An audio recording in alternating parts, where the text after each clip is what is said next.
विदेशी बहू ने किया लोकल ट्रेन में सफर। अरे पूर्वी, तूने तो हमें बहुत ज्यादा लेट करा दिया है। अब जल्दी से अपना बोर्डिंग पास करवा, फिर हमें फ्लाइट पकड़नी है। हाँ, रुको जरा, बस अभी आती हूँ। चिंता मत करो, हमारी फ्लाइट मिस नहीं होगी। पूर्वी सबसे पहले अपना सामान चेकिंग के लिए डाल देती है और उसके बाद अपना बोर्डिंग पास कराती है, जिसके बाद वो चेकिंग से अपना सामान उठाती है और अपने दोस्तों के साथ फ्लाइट में जाकर बैठ जाती है। फाइनली हम लोग मनाली घूमने के लिए जा रहे हैं। कितना अच्छा लगता है ना जब हम सभी लोग एक साथ कहीं बाहर घूमने जाते हैं। हाँ, तुमने बहुत सही कहा।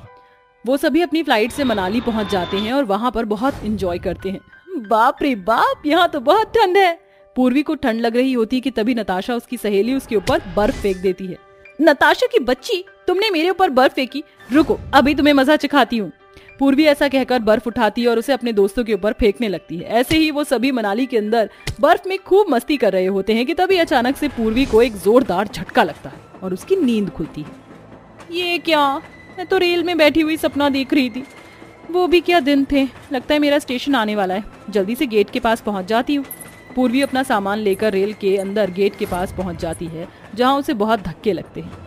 अरे भाई साहब, जरा तमीज से खड़े हो जाइए, बार बार धक्का मार रहे हैं।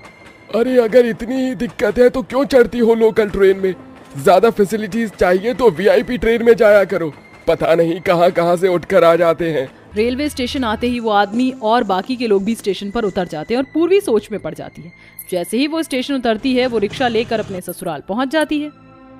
अरे बहू तो आ गई सामान लेकर, चल अच्छी बात है। हाथ मुंह धो ले, मैंने खाना बना दिया है, आराम से बैठकर खा ले। ठीक है माँ जी।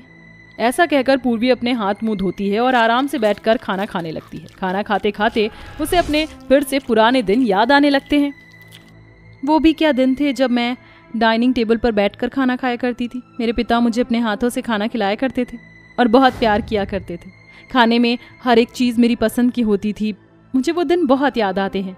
पूर्वी अपने गरीब ससुराल में खाना खाते खाते अपने अमीर मायके को याद कर रही होती है, जिसके बाद वो जैसे तैसे खाना खाती है और अपने बर्तन धोने रसोई में चली जाती है। आखिर पूर्वी अपनी लग्जरी लाइफ को क्यों मिस कर रही थी और वो अपनी लाइफ से क्या चाहती थी? चलिए कहानी में थोड़ा सा पीछे चलते हैं। पूर्वी मैम, फाइल पूरी तरह रेडी है, आप एक बारी चेकआउट कर लीजिए। तुमने फाइल अच्छे से चेकआउट कर दी है? इतना ही काफी है, मुझे तुम पर भरोसा है।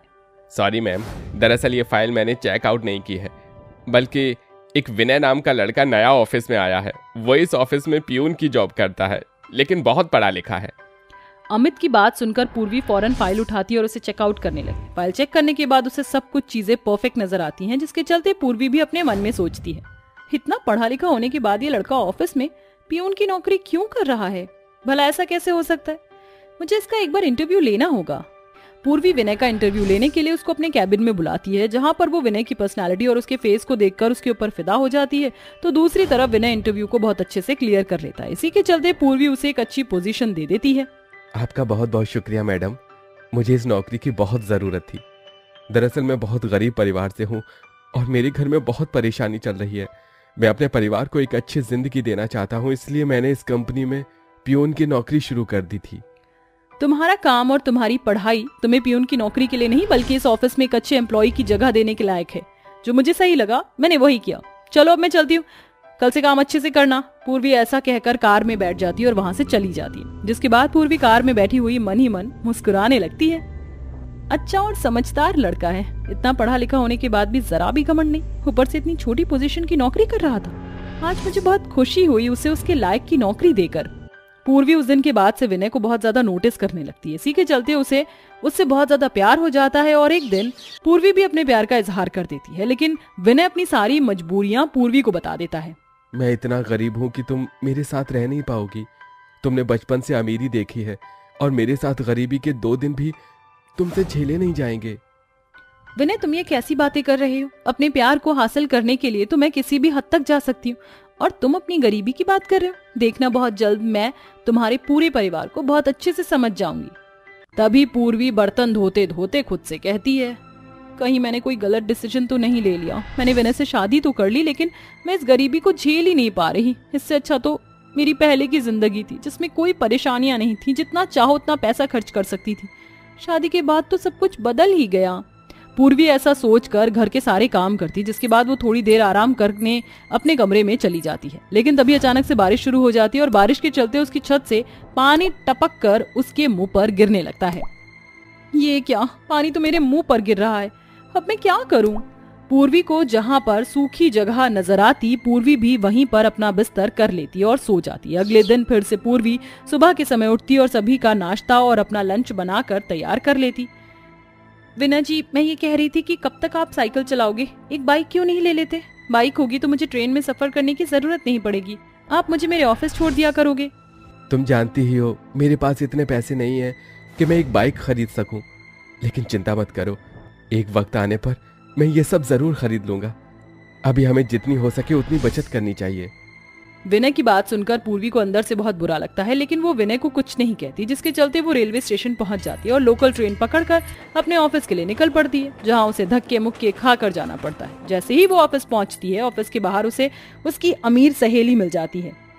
अरे पूर्वी, तुम यहाँ इस छोटी सी कंपनी में काम करती हो? मैंने तो सोचा भी नहीं था कि तुम्हारे दिन इतनी जल्दी बिगड़ जाएंगे। ऐसा कुछ नहीं है, सब ठीक है और मैं भी बहुत ठीक हूँ। हाँ, वो तो तुम्हारी हालत से पता चल रहा है कि तुम्हारा पति तुम्हें कितना खुश रख रहा है।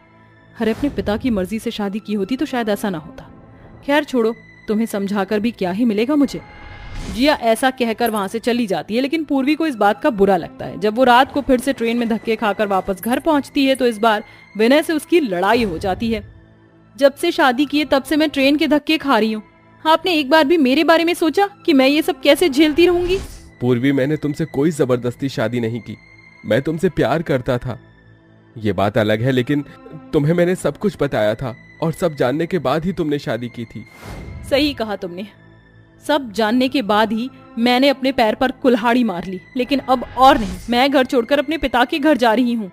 पूर्वी ऐसा कहकर अपना सामान पैक करती और वहां से जाने वाली होती है, लेकिन तभी विनय उससे कहता है, अगर मेरी जगह कोई अमीर आदमी होता तो शायद तुम मुझे नहीं छोड़ती। इसमें कसूर तुम्हारा नहीं बल्कि मेरा है, क्योंकि मैं अमीर नहीं बल्कि गरीब हूँ और तुम्हें वो खुशी नहीं दे पा रहा जो तुम डिजर्व करती हो। विनय की बात सुनकर पूर्वी को अपने किए वादे याद आ जाते हैं, जिसके बाद वो विनय से माफी मांगती है और उस दिन के बाद से वो छोटी छोटी बातों का बतंगड़ बनाना छोड़ देती है, जिसकी वजह से घर का माहौल शांत रहता है और वो धीरे धीरे अपने परिवार में ढल जाती है। अब पूर्वी अपनी तनख्वाह से घर की परेशानियों को सुलझा देती है और वहीं विनय को भी कई चीजों में एडवाइस करती, जिसके चलते दोनों मियाँ बीवी मिलकर घर को अच्छे से चलाते और एक साथ खुशी खुशी रहते हैं। देखो बहन जी, आपकी लड़की का रंग कितना काला है और फिर ज्यादा सुंदर भी नहीं है, और मेरा बेटा तो बहुत ज्यादा सुंदर है। फिर मैं ऐसे कैसे आपकी बेटी का रिश्ता अपने बेटे के लिए ले लूं? देखिए, मेरी बेटी बहुत संस्कारी है और बहुत समझदार भी है। वो आपके बेटे और आपके घर को बहुत अच्छे से संभाल सकती है। ऐसी बहू आपको कहीं नहीं मिलेगी। सावित्री उर्मिला की बात सुनने के बाद उससे कहती है, देखो बहन, मैं रिश्ता करने के लिए तैयार हूँ, लेकिन आपको मेरी एक शर्त माननी होगी। हमें दहेज में सब कुछ चाहिए और पैसा भी चाहिए। उर्मिला बहुत गरीब थी, दहेज देना उसके लिए बहुत बड़ी बात थी, पैसा तो बहुत दूर की बात। अरे बहन, एक बार मेरे बारे में सोचो तो जरा, मैं इतना दहेज कहाँ से लेकर आऊंगी? तुम्हारे लिए मेरे पास खुद पैसे नहीं हैं, तुम्हें पैसे कहाँ से दूंगी? तो भी ठीक है, मैं ये रिश्ता नहीं कर सकती। चलो जी, यहाँ से चलते हैं। सावित्री अपने पति लखन के साथ वहाँ से जाने लगती है। तभी उर्मिला उन्हें रोक लेती है और कहती है, अरे रुक जाइए बहन जी, इतनी जल्दी क्या है जाने की?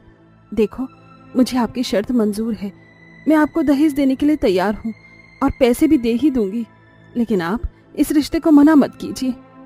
उर्मिला की बात सुनकर सावित्री रिश्ते के लिए हाँ कर देती है, जिसके बाद सावित्री वहाँ से चली जाती है।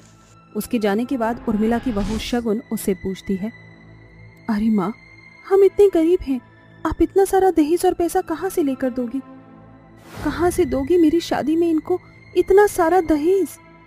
बेटी, तेरी शादी अच्छे से करना मेरी बहुत बड़ा सपना रहा है। अगर ये सपना पूरा नहीं हुआ तो मैं जीते जी मर जाऊंगी। इसीलिए मैंने सोचा है ये मकान बेचकर मैं तेरी शादी करा दूंगी और उसके बाद मैं तीर्थ यात्रा करने निकल जाऊंगी। ये आप कैसी बातें कर रही हो माँ? आपको ये घर बेचने की जरूरत नहीं है।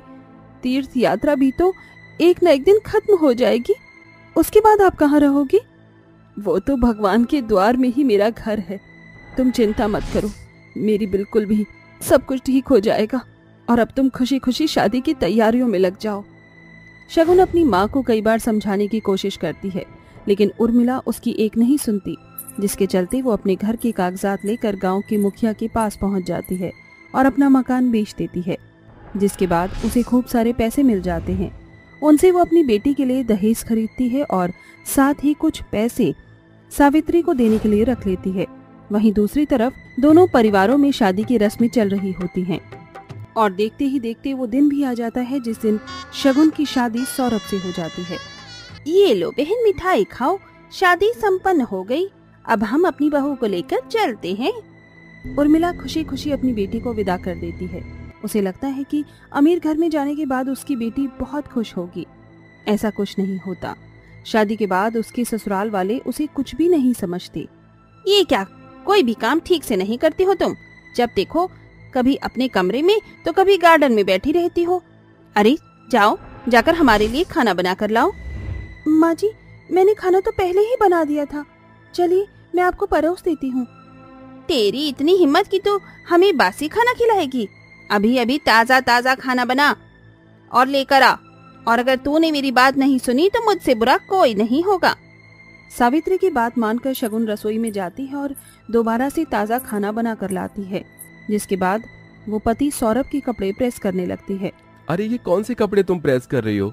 अपनी मर्जी से कुछ भी कर दोगी क्या? मैंने तुम्हें कितनी बार समझाया कि अपनी मर्जी मत चलाया करो, लेकिन तुम हो कि सुनती नहीं हो। अब जो मैं कपड़े दूंगा वही तुम्हें प्रेस करने होंगे। ऐसा कहकर सौरभ कबर्ड में से अपने दूसरे कपड़े लेकर आता है और शगुन को दे देता है। इस प्रकार शगुन को कोई नहीं समझता, जिसके चलते बेचारी शगुन अंदर ही अंदर घुटने लगती है। अब उसके साथ और भी ज्यादा अत्याचार होने लगते हैं। तो वहीं दूसरी तरफ शगुन के दहेज के दिए हुए सारे पैसे खत्म हो जाते हैं, जिसके चलते सावित्री अपने बेटे से कहती है, अब हमारे पास सारे पैसे खत्म हो गए हैं। मैं तो कहती हूँ बेटा, दूसरी शादी कर ले। दूसरी शादी करेगा तो बहुत सारा दहेज आएगा और खूब सारे पैसे भी आएंगे। माँ, आपने बिल्कुल सही कहा। वैसे भी मुझे ये बिल्कुल भी पसंद नहीं। आपने पता नहीं क्यों इस काली कलूटी से मेरी शादी कर दी। तो बेटा किस बात की देरी है? कोई सुंदर सी सुशील सी लड़की पटा, ताकि उसका बाप खूब सारा दहेज और खूब सारे पैसे दे। उस दिन के बाद से सौरभ अपने लिए लड़कियां ढूंढना शुरू कर देता है। इसी के चलते उसके ऑफिस में एक अंग्रेजन आती है, जिसे हिंदी बोलनी तो आती थी, लेकिन वो किसी से ज्यादा बात नहीं करती थी। सौरभ उसे एक कैफे में लेकर जाता है और उसे प्रपोज करता है। I love you, Sophia. I want to marry with you. Please say yes. Yes, yes, yes. Saurabh पहली बार सोफिया के मुंह से कोई शब्द सुनता है। उसने इसे पहले कभी भी उससे कोई भी बात नहीं की थी। शादी की हाँ सुनते ही वो बहुत जल्द उससे शादी कर लेता है और शादी करके उसे अपने साथ ले आता है। हाँ देखो, मैं आपकी बहू ले आया। जैसे ही शगुन अपने पति के साथ अपनी अंग्रेजन सौतन देखती है, उसके पैरों तले जमीन खिसक जाती है। ये सब क्या है? मेरे होते हुए आप मेरी सौतन इस घर में कैसे ला सकते हो? अरे तू मेरी पत्नी बनने के लायक ही नहीं थी। कभी आईने में अपनी शक्ल देखी है? अरे इसको जाने दे बेटा। ये बता, बहू अपने दहेज में क्या क्या लाई है? ये तो मैंने पूछा ही नहीं। रुको माँ, पूछता हूँ। सौरभ जैसे ही उससे ये पूछता है, उसकी अंग्रेजन बहू तुतला के बोलती है, अले ये ता पूछ ले हो तुम मुझसे? मैं तो बहुत गरीब हूँ, मेरे पास कोई धन दौलत नहीं है। उसको तुतलाते हुए बात करके देख सावित्री, सौरभ और शगुन सभी हैरान रह जाते हैं। तभी शगुन अपने मन में सोचती है, अच्छा ही हुआ जो ये अंग्रेजन तोतली है, अब इन्हें अच्छा सबक मिलेगा। अरे सौरभ बेटा, ये तूने कैसी घंटी बांध ली अपने गले में? ये तो अमीर भी नहीं है, ऊपर से तुतला के बोल रही है। अब सावित्री और उसके परिवार के पास सोफिया को अपनाने के अलावा और कोई ऑप्शन नहीं था, जिसकी वजह से वो सोफिया को अपने घर में रख लेते हैं।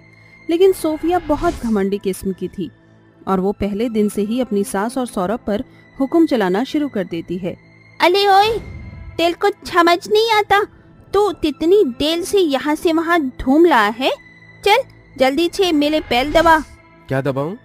पैर नामुलाद, पैर दबाने तो कहा है। सोफिया के कहने पर सौरभ उसके पैर दबाने लगता है। ये सब शगुन से बर्दाश्त नहीं होता और वो गुस्से में झाड़ू उठाकर सोफिया को मारने लगती है। तोतली कहीं की, सफेद विलायती चुड़ैल, तेरी हिम्मत कैसे हुई मेरे पति से अपने पैर दबाने की? अरे तेरे सारे काम तो मैं कर ही रही थी, फिर भी तू अपनी औकात दिखा ही दी। अब मैं तुझे नहीं छोड़ूंगी, रुक जा तू। शगुन का ये रूप देखकर सोफिया डर जाती है और घर से भाग जाती है, जिसके बाद सौरभ और सावित्री को अपनी गलती का पछतावा होता है। मुझे माफ कर दो, मुझे तुम्हारे साथ ऐसा नहीं करना चाहिए था। हाँ बहू, मुझे भी अपनी गलती का एहसास है। मैंने भी पैसों के लालच में आकर तेरे बारे में एक बार भी नहीं सोचा। तू जैसी भी है बहुत अच्छी है और हमेशा तूने अपने हर फर्ज निभाए हैं।